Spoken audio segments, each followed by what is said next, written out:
नमस्कार। बिहार न्यूज़ दर्पण में आपका स्वागत है।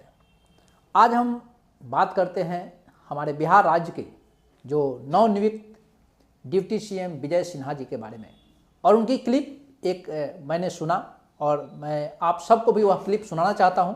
और आप लोग पहले यह क्लिप सुनिए, फिर मैं उसके ऊपर आप सबको इस क्लिप के विश्लेषण बताता हूं। दोबारा कोई बाबर पैदा ही नहीं होगा जो भारत की भूमि पर फिर से कोई बाबरी मस्जिद बना ले। मां भारती के संतान जग चुका है और अब बाबर का कोई भी औलाद बाबरी मंदिर भारत में नहीं बनाएगा।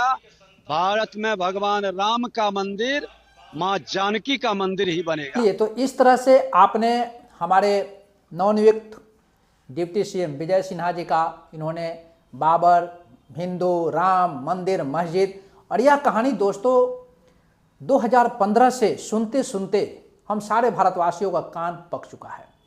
लेकिन मैं यह कहना चाहता हूं कि आखिर कब तक हम सब हिंदू, मुस्लिम, मंदिर, मस्जिद की गाथा सुनते रहेंगे। और जब यह आम जनता, गरीब तबके के वर्ग के लोग के साथ, या जब यह ग्रामीण क्षेत्र में जब ये लोग आते हैं, या निचले तबके के लोगों को जब इनको कोई संदेश देना होता है, तो ये राम और हिंदू और मुस्लिम की बात करते हैं, राम मंदिर की बात करते हैं, मस्जिद की बात करते हैं, बाबर की बात करते हैं, औरंगजेब की बात करते हैं। और यह मां भारती के संतान जग चुका है। मैं सबसे पहले अपने इस बिहार न्यूज़ दर्पण के माध्यम से मैं पूछना चाहता हूं अपने डिप्टी सीएम विजय सिन्हा जी से कि आपका भारती कहां है?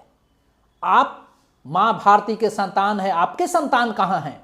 आपके संतान भगवा लहराने में तो कहीं नहीं दिखाई दे रहे हैं, उनके हाथों में भगवा का पट्टा तो कहीं नहीं दिखाई दे रहा है। मैं पूछना चाहता हूं अमित शाह जी से, जो हमारे देश के गृह मंत्री हैं, उनके संतान भगवा क्यों नहीं लहरा रहा है? मैं पूछना चाहता हूं अपने देश के रक्षा मंत्री से कि उनका संतान क्यों नहीं भगवा लहरा रहा है? उनका संतान विधायक बनेगा, उनका बेटा आईसीसी का चेयरमैन बनेगा, और हम सब गरीब, हम सब सैनिक, हम सब गरीब तबके के वर्ग के बच्चे आपके भगवा और मां भारती का बोझ ढोता फिरेगा। कब तक यह चलेगा? विजय सिन्हा जी, आप अपनी मानसिकता को बदलिए, और जिस तरह से आप लोग 2014 से देश हो या प्रदेश हो, जिस तरह से आप लोग या हिंदू मुस्लिम की जो ढोंग रचे हुए हैं, जो एक पहलू पकड़े हुए हैं अपने राजनीति की रोटी सेकने के लिए, उस रोटी को अब तावा से हटाने की बारी आ गई है।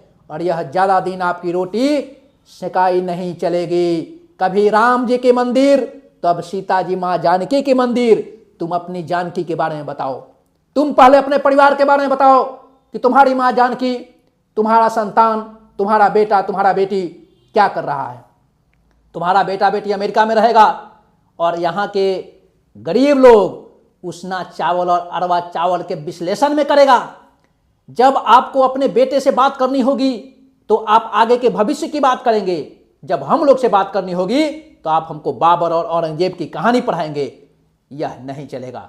और बिहार न्यूज़ दर्पण इसी तरह से आप लोगों के लिए, बिहार न्यूज़ दर्पण समाज के उन सभी वर्गों के लिए जो वह इन लोग जैसे चकुरचालों के चक्र में फंसे हुए हैं, उससे बाहर निकलने में और बाहर निकलवाने में काम करेगा। बिहार न्यूज़ दर्पण आप सबका अपना न्यूज़ चैनल है। इस चैनल को आप लोग सब्सक्राइब कीजिए, लाइक कीजिए, और बिहार न्यूज़ दर्पण बिना डरे, बिना थके आप सबके साथ कदम से कदम आगे बढ़ेगा। जय हिंद।